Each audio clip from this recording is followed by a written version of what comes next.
बिस्मिल्लाहिर्रहमानिर्रहीम। अस्सलाम वालेकुम। अॼु मां ठाहे रही आहियां यूनिक स्टाइल में बिरयानी जूं त खोड़ सारियूं मुंहिंजूं रेसिपियूं आहिनि, पर हीअ जेकी ठाही आहे उहो मुंहिंजो पंहिंजो स्टाइल आहे ऐं तव्हां यकीन कयो ठाहे ॾिसंदो न तव्हांखे ॾाढी वणंदी। ऐं हिन स्टाइल में इहा बिरयानी मुंहिंजे घर वारनि खे तमामु घणी वणी पई, तॾहिं मां ठाहिया पई। सो हिन में जेका बि मसाला विधा आहिनि, हीअ चिकन आहे, चिकन में तेल बि विधो आहे, ज़रदे जो रंग बि आहे, बिरयानी मसालो बि आहे, टमाटो बि अथसि, दही बि अथसि, सावा मिर्च बि अथसि।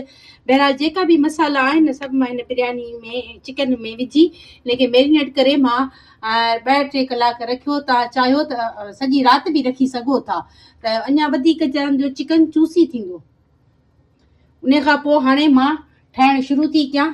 सभ खां पहिरीं असां गैस ते पंहिंजो पॉट रखंदासीं, पोइ उन में ही जेको चिकन आहे उहो लाहींदासीं। बिस्मिल्लाहिर्रहमानिर्रहीम। आस्ते आस्ते बिस्मिल्लाह।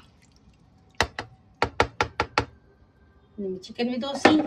हाणे असां हिन खे तक़रीबन 10 खां 15 मिंट ताणी तेज़ ॿारण ते पचाईंदासीं। पोइ ॿियो जेको बि आहे तरीक़ो मां तव्हांखे ॾेखारियां थी, स्टेप बाय स्टेप ॾिसो। हाणे असां ढक लॻाए था छॾियूंसि। बिस्मिल्लाह। चिकन पंहिंजो पाणी छॾियो आहे, दही बि छॾियो आहे, असां पाणी बिल्कुलु न विधो आहे।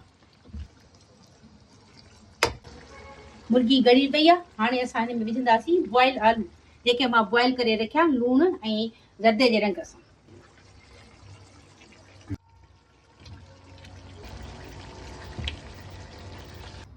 ही चांवर आहिनि जेके मां बॉइल करे रखिया आहिनि, हाणे इहे विझंदासीं।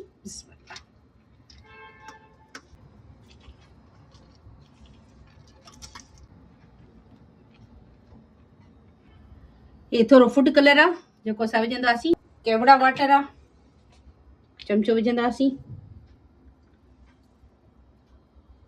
फूदनो आहे, फ्रेश फूदने साए मिर्च खां पोइ हे असां ब्राउन बसर आहे जेको असां विझंदासीं।